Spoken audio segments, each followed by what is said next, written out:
75वें आज़ादी दिहाड़े ਨੂੰ ਸਮਰਪਿਤ ਤਿਰੰਗਾ ਯਾਤਰਾ ਡਿਪਟੀ ਮੁੱਖ ਮੰਤਰੀ ਅਤੇ ਮੌਜੂਦਾ ਐਮਐਲਏ ਸੁਖਜਿੰਦਰ ਰੰਧਾਵਾ ਵੱਲੋਂ ਸਰਹੱਦੀ ਹਲਕਾ ਡੇਰਾ ਬਾਬਾ ਨਾਨਕ ਵਿਖੇ ਕਥਿਤ ਕਰਤਾਰਪੁਰ ਕੋਰੀਡੋਰ ਇੰਡੋ ਪਾਰ ਸਰਹੱਦ ਤੋਂ ਸ਼ੁਰੂ ਕਰਦੇ ਹੋਏ ਪੂਰੇ ਡੇਰਾ ਬਾਬਾ ਨਾਨਕ ਵਿੱਚੋਂ ਹੁੰਦੇ ਹੋਏ ਕੱਢੀ ਗਈ। ਇਸ ਮੌਕੇ ਹਜ਼ਾਰਾਂ ਦੀ ਤਾਦਾਦ ਵਿੱਚ ਲੋਕ ਮੌਜੂਦ ਰਹੇ ਅਤੇ ਹਜ਼ਾਰਾਂ ਦੀ ਤਾਦਾਦ ਵਿੱਚ ਤਿਰੰਗਾ ਹਵਾ ਵਿੱਚ ਲਹਿਰਾਉਂਦਾ ਦਿਖਾਈ ਦਿੱਤਾ। ਗੁਰਦਾਸਪੁਰ ਤੋਂ ਰੋਹਿਤ ਗੁਪਤਾ ਦੀ ਰਿਪੋਰਟ ਲਾਈਵ ਭਾਰਤ। ਬਾਰਡਰ ਆ ਡੇਰਾ ਬਾਬਾ ਨਾਨਕ। ਜੇ ਇੱਥੋਂ ਆਪਾਂ ਪੁਰਾਣਾ ਇਤਿਹਾਸ ਵੇਖੀਏ, ਜਿਸ ਵੇਲੇ ਭਾਰਤ ਪਾਕ ਦੀ ਵੰਡ ਹੋਈ ਤੇ ਇੱਥੇ ਜਿਹੜਾ ਪੁਲ ਸੀਗਾ, ਸਭ ਤੋਂ ਵੱਧ ਜੇ ਕੋਈ ਕਤਲੇਆਮ ਹੋਇਆ ਤੇ ਇਸ ਪੁਲ ਦੇ ਉੱਤੇ ਰਾਵੀ ਦਰਿਆ ਦੋਨਾਂ ਪਾਸਿਆਂ ਤੋਂ ਹੀ ਜਿਹੜੀਆਂ ਗੱਡੀਆਂ ਹੁੰਦੀਆਂ ਸੀ, ਇਹ ਲਾਸ਼ਾਂ ਨਾਲ ਭਰ ਗਿਆ ਸੀ। ਇਹ ਜਿਹੜਾ ਤਿਰੰਗਾ, ਇਹ ਬਹੁਤ ਮੁਸ਼ਕਲ ਮਿਲਿਆ, ਆਜ਼ਾਦੀ ਬੜੀ ਮੁਸ਼ਕਲ ਮਿਲੀ ਆ। ਅੱਜ ਕੋਈ ਇਹ ਕਵੇ ਕਿ ਅਸੀਂ ਜੀ ਤਿਰੰਗਾ ਯਾਤਰਾ ਕੱਢਣੀ ਆ ਜਾਂ ਕੋਈ ਹੋਰ ਕਰਨੀ, ਤਿਰੰਗਾ ਤੇ ਦਿਲਾਂ 'ਚ ਵਸ ਗਿਆ। ਇਸ ਤਿਰੰਗੇ 'ਚ ਤੁਸੀਂ ਜਦੋਂ ਤੋਂ ਚੰਗੀ ਪਿੰਡ ਤੋਂ ਲੈ ਕੇ ਬਟਾਲੇ ਤੱਕ ਜਾਂ ਗੁਰਦਾਸਪੁਰ ਤੱਕ, ਉਹ ਲੂਣੇ ਪਿੰਡ ਤੱਕ ਜਾਓ ਤੇ ਇੱਥੇ ਉਹ ਦੇਸ਼ ਭਗਤ ਨੇ, ਜਾਂ ਤੀਜੇ ਵੀਲੇ ਪਿੰਡ ਦੇ ਜੇ 22 ਇੱਕ ਪਿੰਡ ਦੇ ਦੇਸ਼ ਭਗਤ ਹੋਏ ਨੇ, ਇਹ ਉਹ ਦੇਸ਼ ਭਗਤ ਨੇ ਜਿਨ੍ਹਾਂ ਨੇ ਆਪਣੇ ਖੂਨ ਨਾਲ ਜਿਹੜਾ ਤਿਰੰਗਾ ਰੰਗਿਆ ਸੀ। ਅੱਜ ਅਸੀਂ ਇਸ ਕਰਕੇ ਕੀਤੇ ਕਿ ਅਸੀਂ ਆਪਣੇ ਅੰਤਰਾਤਮਾ ਵੱਲ ਵੇਖੀਏ ਕਿ ਜਿਹੜੀ ਸਾਨੂੰ ਆਜ਼ਾਦੀ ਮਿਲੀ ਆ, ਜਿਹੜੀ ਇਹ ਰਾਵੀ ਖੂਨ ਦੇ ਨਾਲ ਭਰੀ ਜਾਂਦੀ ਸੀ, ਉਸ ਆਜ਼ਾਦੀ ਨੂੰ ਬਰਕਰਾਰ ਕਿਵੇਂ ਰੱਖਣਾ। ਅੱਜ ਸੰਪਰਦਾਇਕ ਜਿਹੜੀਆਂ ਤਾਕਤਾਂ ਨੇ ਉਹ ਫੇਰ ਹਿੰਦੁਸਤਾਨ ਨੂੰ ਕਮਜ਼ੋਰ ਕਰਨ ਦੀ ਕੋਸ਼ਿਸ਼ ਕਰ ਰਹੀਆਂ ਨੇ। ਉਸ ਵੇਲੇ ਵੀ ਹਿੰਦੂ ਸਿੱਖ ਜਾਂ ਮੁਸਲਮਾਨ ਜਿਹੜਾ ਵਿਵਾਦ ਚੱਲਿਆ ਸੀ, ਉਹਦੀ ਬੜੀ ਵੱਡੀ ਕੁਰਬਾਨੀ ਦੇਣੀ ਪਈ ਸਾਨੂੰ। ਤੇ ਉਹ ਸਾਹਮਣੇ ਕਰਤਾਰਪੁਰ ਸਾਹਿਬ ਦਾ ਗੁਰਦੁਆਰਾ, ਇੱਥੇ ਗੁਰੂ ਨਾਨਕ ਸਾਹਿਬ ਨੇ ਊਚ ਨੀਚਤਾ ਖਤਮ ਕੀਤੀ ਸੀ। ਇੱਥੇ ਉਹਨਾਂ ਨੇ ਕਿਸਾਨੀ ਦਾ ਹੋਕਾ ਦਿੱਤਾ ਕਿ ਉੱਤਮ ਖੇਤੀ, ਮੱਧਮ ਵਪਾਰ, ਨਖਿੱਧ ਚਾਕਰੀ, ਇੱਥੇ ਕਿਹਾ ਸੀ। ਤੇ ਇੱਕ ਪੰਗਤ ਲਾ ਕੇ ਉਹਦੇ ਸੰਗਤ ਦੇ ਰੂਪ 'ਚ ਹਰ ਜਾਤੀ ਦਾ ਜਿਹੜਾ ਸੀ ਉਹਨੇ ਉੱਥੇ ਪ੍ਰਸ਼ਾਦਾ ਛਕਿਆ। ਅਸੀਂ ਆਪਣੇ ਬਾਬੇ ਨਾਨਕ ਦੀਆਂ ਪਰੰਪਰਾਵਾਂ, ਆਪਣੇ ਦੇਸ਼ ਦੀਆਂ ਪਰੰਪਰਾਵਾਂ, ਆਪਣੇ ਸੱਭਿਆਚਾਰ ਨੂੰ ਅਸੀਂ ਛੱਡ ਰਹੇ। ਅੱਜ ਜੇ ਕੋਈ ਇਹ ਕਵੇ, ਜੇ ਕੋਈ ਕਾਂਗਰਸ ਨੂੰ ਇਹ ਕਵੇ ਕਿ ਤੁਹਾਨੂੰ ਆਪਣੀ ਦੇਸ਼ ਭਗਤੀ ਦੀ ਮੈਂ ਉਹਦੇ 'ਤੇ ਕਹਿੰਦਾ ਕਿ ਇਹ ਜਿਹੜੇ ਰਾਜ ਅੱਜ ਕੱਲ੍ਹ ਕਰ ਰਹੇ ਨੇ ਥੱਲੇ ਜਾਂ ਉੱਤੇ, ਇਹ ਤਾਂ ਦੱਸਣ ਕਿ ਇਹਨਾਂ ਦੇ ਪਰਿਵਾਰਾਂ ਨੇ ਅੱਜ ਤੱਕ ਕਿਹੜੀ ਦੇਸ਼ ਦੀ ਆਜ਼ਾਦੀ ਜਾਂ ਉਸ ਟਾਈਮ ਦੇ ਵਿੱਚ ਕੀ ਉਹਨਾਂ ਨੇ ਘਾਲਣਾ ਘਾਲੀਆਂ। ਇਤਿਹਾਸ, ਜਿਹੜੀਆਂ ਕੌਮਾਂ ਜਾਂ ਜਿਹੜੇ ਦੇਸ਼ ਆਪਣਾ ਇਤਿਹਾਸ ਭੁੱਲ ਜਾਂਦੇ ਨੇ, ਉਹ ਕਦੀ ਤਰੱਕੀ ਨਹੀਂ ਕਰਦੇ। ਇਹ ਕਰਨਾ ਕਿ ਅਸੀਂ ਜੇ ਕਰ ਦਾਂਗੇ ਉਹ ਕਰ ਦਾਂਗੇ, ਇਹ ਚੀਜ਼ਾਂ ਨਹੀਂ। ਇਹ ਸਾਡੇ ਜਿਹੜੇ ਦੇਸ਼ ਭਗਤ ਨੇ, ਉਹਨਾਂ ਆਜ਼ਾਦੀ ਲਈ ਸੀ ਜੇ ਅਸੀਂ ਦੇਸ਼ ਨੂੰ ਖੁਸ਼ਹਾਲ ਵੇਖਣਾ ਚਾਹੁੰਦੇ ਹਾਂ, ਨਾ ਕਿ ਉਹਨੂੰ ਫਿਰ ਗੁਲਾਮ। ਰੰਧਾਵਾ ਸਾਹਿਬ ਇੱਥੋਂ ਬਚਪਨ ਕੱਢਿਆ, ਪਿੰਡ ਨਹੀਂ ਛੱਡ ਕੇ ਗਏ, ਵੱਡੇ ਰੰਧਾਵਾ ਸਾਹਿਬ ਬੜੇ ਵੱਡੇ ਅਹੁਦਿਆਂ ਤੇ ਰਹੇ, ਪਰ ਤੁਸੀਂ ਇੱਥੇ ਪਹਿਲਾਂ ਤੇ ਬਚਪਨ ਦੀ ਕੋਈ ਉਹ ਯਾਦ ਜਦੋਂ ਦੇਸ਼ ਦੀ ਵੰਡ ਹੋਣ ਤੋਂ ਬਾਅਦ ਕਦੀ ਐਸਾ? ਮੈਂ ਦੇਸ਼ ਦੀ ਵੰਡ ਹੋਣ ਤੋਂ ਮੈਂ ਉਦੋਂ ਚਲੋ ਮੇਰਾ ਤਾਂ ਹੈ ਹੀ 59 ਤੇ ਮੇਰਾ ਬਰਥ ਆ, ਪਰ ਇੱਕ ਚੀਜ਼ ਮੈਂ ਜ਼ਰੂਰ ਵੇਖੀ ਕਿ ਜਦੋਂ 71 ਦੀ ਵਾਰ ਹੋਈ ਸੀ ਤੇ ਜਿਹੜਾ ਪੁਲ ਜਿਹੜਾ ਸੀ ਉਹਨੂੰ ਜਦੋਂ ਕੈਪਚਰ ਕੀਤਾ, ਉਸ ਵੇਲੇ ਮੇਰੇ ਫਾਦਰ ਐਮਐਲਏ ਸੀਗੇ, ਕਰਨਲ ਸੰਧੂ, ਹੁਣ ਬਾਅਦ 'ਚ ਬ੍ਰਿਗੇਡੀਅਰ, ਉਹਨਾਂ ਦੀ ਡੈਥ ਹੋ ਗਈ। 10 ਡੋਗਰਾ ਇੱਥੇ ਹੁੰਦੀ ਸੀ, ਉਹਨਾਂ ਦੇ ਟਾਈਮ 'ਤੇ ਉਹ ਪੁਲ ਜਿਹੜਾ ਕਬਜ਼ਾ ਕੀਤਾ। ਮਹਿੰਗਾ ਰਾਮ ਉਸ ਟਾਈਮ ਦਾ ਗਵਾਹ ਵਾ, ਇਹ ਉਸ ਟਾਈਮ ਸੀ। ਬਾਬਾ ਅਮਰੀਕ ਸਿੰਘ ਦਾ ਬੇਟਾ ਇੱਥੇ ਹੋਣਾ, ਬੰਟੂ, ਉਹ ਕਰਨਲ ਸੰਧੂ ਹੀ, ਉਹ ਬਾਬਾ ਬੰਟੂ, ਉਹਦੇ ਪਿਤਾ ਜੀ ਦੀ ਦੁਕਾਨ ਹੁੰਦੀ ਸਰਦਾਰ ਅਮਰੀਕ ਸਿੰਘ ਦੀ। ਉਸ ਵੇਲੇ ਤਿਰੰਗਾ ਨਹੀਂ ਸੀ ਲੱਭ ਰਿਹਾ ਕਿ ਤਿਰੰਗਾ ਜਾ ਕੇ ਪੁਲ 'ਤੇ ਚੜਾਉਣਾ।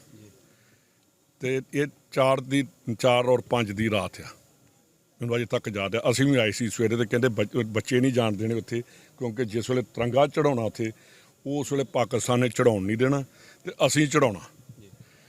ਤੇ ਉਸ ਵੇਲੇ ਉਹਦੀ ਦੁਕਾਨ ਤੋਂ, ਸਰਦਾਰ ਅਮਰੀਕ ਸਿੰਘ ਦੀ ਦੁਕਾਨ ਤੋਂ ਕੱਪੜਾ ਲਿਆ 3 ਰੰਗਾ। ਇੱਕ ਨਰਾਇਣ ਸਿੰਘ ਕੇ ਪਨੇ ਦਰਜੀ ਹੁੰਦਾ ਸੀ, ਉਹ ਆਪਣੀ ਮਸ਼ੀਨ ਚੁੱਕਣ ਆਇਆ ਸੀ, ਕਹਿੰਦਾ ਮੇਰੀ ਤੇ ਰੋਜੀ ਰੋਟੀ ਇਹੋ ਹੈ ਤੇ ਹੁਣ ਸਾਰਾ ਸ਼ਹਿਰ ਕੇ ਉਹਨੇ ਤਿਰੰਗਾ ਸੀਤਾ, ਨੀਲੀ ਸ਼ਾਹੀ ਲੈ ਕੇ ਵਿੱਚ ਅਸ਼ੋਕ ਚੱਕਰ ਬਣਾਇਆ ਤੇ ਉਹ ਝੰਡਾ ਜਾ ਕੇ ਕਰਨਲ ਸੰਧੂ ਤੇ ਉਦੋਂ ਵੇਲੇ ਗੌਰੀ ਸ਼ੰਕਰ ਹੁੰਦੇ ਸੀ ਬ੍ਰਿਗੇਡ ਕਮਾਂਡਰ। ਜਿਹੜੇ ਕਹਿੰਦੇ ਨੇ ਕਿ ਜਿਹਦੇ ਘਰ ਦੇ ਉੱਤੇ ਤਿਰੰਗਾ ਨਹੀਂ ਲੱਗਾ ਹੋਏਗਾ ਉਹਦੇ 'ਚ ਦੇਸ਼ ਭਗਤੀ। ਮੈਂ ਤੇ ਤੁਹਾਨੂੰ ਸਭ ਤੋਂ ਵੱਡੀ ਦੱਸ ਦਿੱਤੀ ਕਿ ਮੈਂ ਆਪ ਆਇਆ, ਸਾਨੂੰ ਉੱਥੇ ਖੜਾ ਰੱਖਿਆ ਕਿ ਬੱਚੇ ਨਹੀਂ ਜਾਣਗੇ। ਤੇ ਮੈਨੂੰ ਇਹ ਵੀ ਯਾਦ ਆ ਕਿ ਉਸ ਵੇਲੇ ਬਾਅਦ 'ਚ ਜਦੋਂ ਅਸੀਂ ਪੁਲ ਕੈਪਚਰ ਕਰ ਲਿਆ ਤੇ ਵੇਖਣ ਗਿਆ, ਸਾਡੇ ਇੱਥੇ ਇੱਕ ਮਿਸਟਰ ਕੱਕੜ ਹੁੰਦੇ ਸੀ STM, ਅਸੀਂ ਸਾਰੇ ਉਹ ਪੁਲ ਵੇਖਣ ਗਏ ਆ ਤੇ ਮਾਈਂਸ ਲੱਗੇ ਸੀ ਤੇ ਉਹਦੀ ਵਾਈਫ ਦੀ ਮਾਈਂਸ ਦੇ ਨਾਲ ਲੱਤ ਵੀ ਉੱਡ ਗਈ ਸੀ। ਤੇ ਯਾਰ ਇਹ ਤਾਂ ਤੁਹਾਡੀ ਦੇਸ਼ ਭਗਤੀ ਕਿਹੜੀ ਹੈ? ਇਹ ਤੇ ਅਖੌਤੀ ਦੇਸ਼ ਭਗਤ ਨੇ ਜਿਨ੍ਹਾਂ ਵੇਖਿਆ ਹੀ ਕੱਖ ਨਹੀਂ। ਰੰਧਾਵਾ ਸਾਹਿਬ, ਇੱਕ ਪਾਸੇ ਜਿੱਥੇ ਕੇਂਦਰ ਕਹਿ ਰਹੀ ਹੈ ਕਿ ਘਰ ਘਰ ਤਿਰੰਗਾ ਲਹਿਰਾਇਆ ਜਾਵੇ, ਉੱਥੇ ਹੀ ਸਰਕਾਰਾਂ ਸਰਕਾਰੀ ਅਧਿਕਾਰੀਆਂ ਨੂੰ ਕਹਿ ਰਹੇ ਨੇ ਕਿ ਖੁਦ ਝੰਡੇ ਖਰੀਦਣ ਤੇ ਲੋਕਾਂ ਨੂੰ ਦੇਣ। ਕੀ ਸਮਝਦੇ ਮੇਰੀ ਹੋ ਕਿ ਗੱਲ ਝੰਡੇ ਸੁਣੋ, ਖਰੀਦ ਕੇ ਆਹ ਜਿਹੜੀ ਇੱਧਰ ਨੂੰ ਇੱਕ ਵਾਰ ਤੁਸੀਂ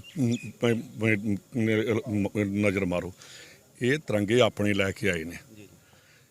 ਤਿਰੰਗੇ ਕਦੀ ਵੀ, ਮੈਂ ਪਿੱਛੇ ਮੈਨੂੰ 1-2 ਵਾਰੀ ਅਮਰੀਕਾ ਜਾਣ ਦਾ ਮੌਕਾ ਮਿਲਿਆ, ਉਹਨਾਂ ਦੇ ਇੰਡੀਪੈਂਡੈਂਸ ਡੇ 'ਤੇ ਹਰ ਘਰ ਦੇ ਉੱਤੇ ਝੰਡਾ ਸੀ। ਦੇਸ਼ ਭਗਤੀ ਉਹ ਹੁੰਦੀ ਹੈ, ਨਾ ਕਿ ਸਰਕਾਰਾਂ ਕਹਿਣ। ਕਿਉਂ ਲੋੜ ਪਈ ਆ 8 ਸਾਲ, ਕਿਉਂ ਨਹੀਂ ਮੋਦੀ ਨੂੰ ਲੋੜ ਪਈ ਕਹਿਣ ਦੀ ਕਿ ਹਰ ਘਰ 'ਤੇ ਇਲੈਕਸ਼ਨ ਆ ਗਈ ਨੇੜੇ? ਤੇ ਹੁਣ ਦੱਸ ਲੱਗਾ ਦੇਸ਼ ਭਗਤੀ ਸਾਡੇ 'ਚ ਸਾਡੇ ਖੂਨ 'ਚ ਆ, ਨਾ ਕਿ ਇਹਦੇ 'ਚ ਸਰਕਾਰਾਂ ਆਉਣੀਆਂ ਜਿਹੜੀਆਂ ਵੱਖਰੀ ਗੱਲ ਆ।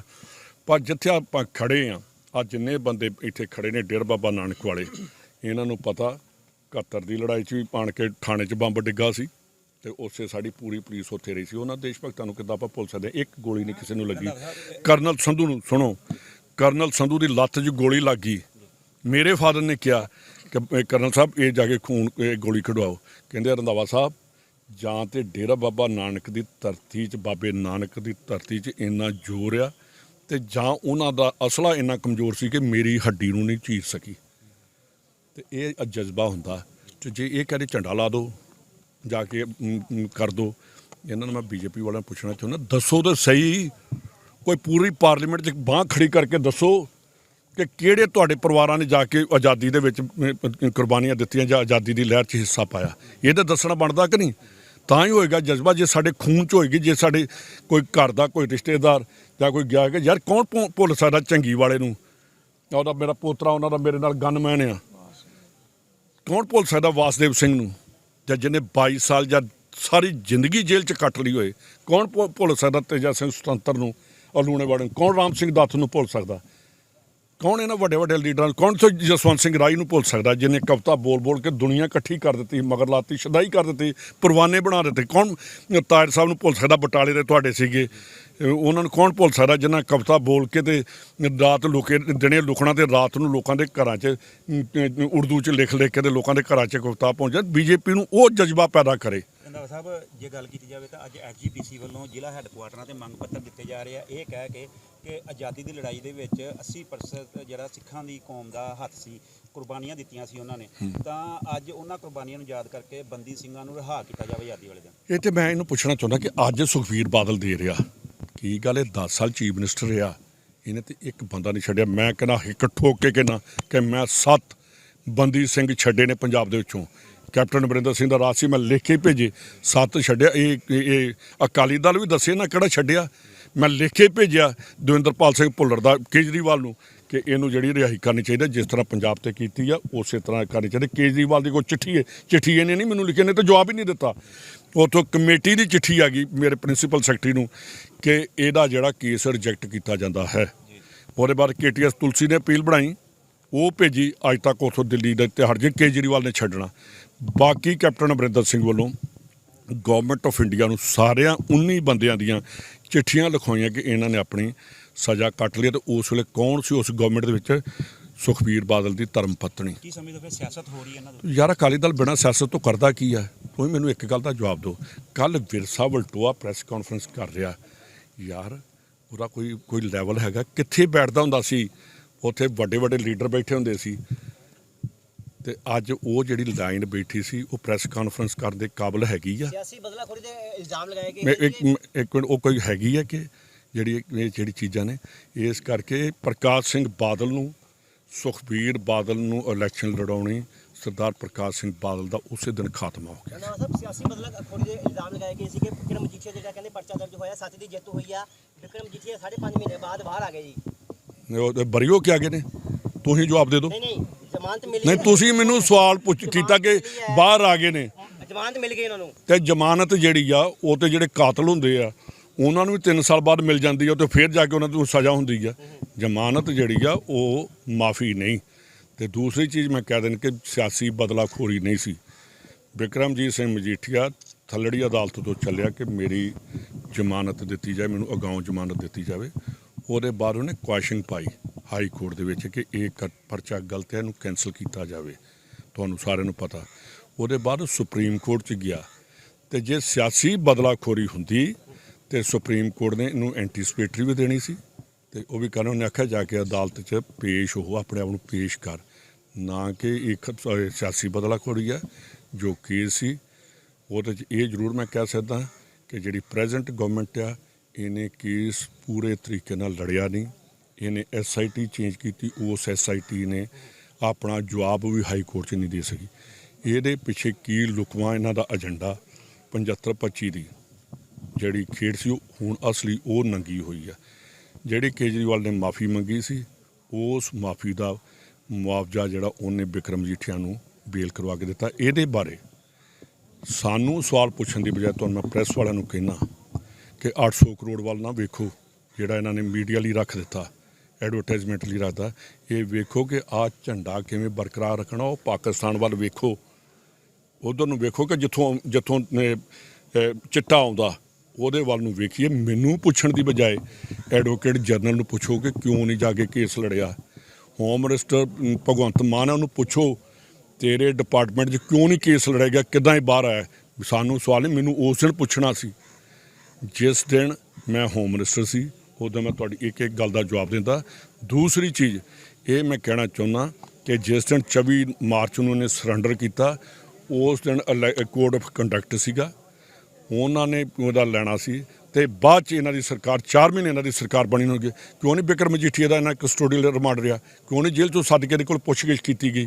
ਇਹਦੇ ਬਾਰੇ ਜੇ ਲਾਰੈਂਸ ਬਿਸ਼ਨੋਈ ਵਰਗਿਆਂ ਨੂੰ ਮੰਗਾ ਸਕਦੇ ਨੇ, ਦੂਸਰੇ ਨੂੰ ਮੰਗਵਾ ਸਕਦੇ, ਤੇ ਸ਼ਰਮ ਵਾਲੀ ਗੱਲ ਇਹ ਆ ਕਿ ਉਹਨਾਂ ਨੂੰ ਏਡੇ 20-20, 25-25, 40-40 ਹਜ਼ਾਰ ਦੀ ਟੀ-ਸ਼ਰਟ ਤੇ ਜੀਨ ਪਾ ਕੇ ਉਹਨਾਂ ਨੂੰ ਪੇਸ਼ ਕਰ ਰਿਹਾ। ਯਾਰ ਇਹ ਤੋਂ ਵੱਧ ਲਾਹਨਤ ਵਾਲੀ ਕਿਹੜੀ ਗੱਲ ਹੈ ਕਿ ਇੱਕ ਗੁੰਡੇ ਨੂੰ ਏਡੇ ਵਧੀਆ ਤਰੀਕੇ ਨਾਲ ਰੱਖਿਆ ਜਾ ਰਿਹਾ। ਇਹ ਤੋਂ ਵੱਧ ਕਿਹੜੀ ਗੱਲ ਹੈ? ਹੁਣ ਅਕਾਲੀ ਦਲ ਤੇ ਆਮ ਆਦਮੀ ਪਾਰਟੀ ਦੀ ਗੇਟਮੈਂਟ ਹੋ ਗਈ ਕੋਈ? ਜਿਹੜੀ ਜ਼ਮਾਨਤ ਹੋਈ ਹੈ ਤੈਨੂੰ ਹੋ ਰਹੀ ਤੇ ਸਮਝ ਨਹੀਂ ਆਈ।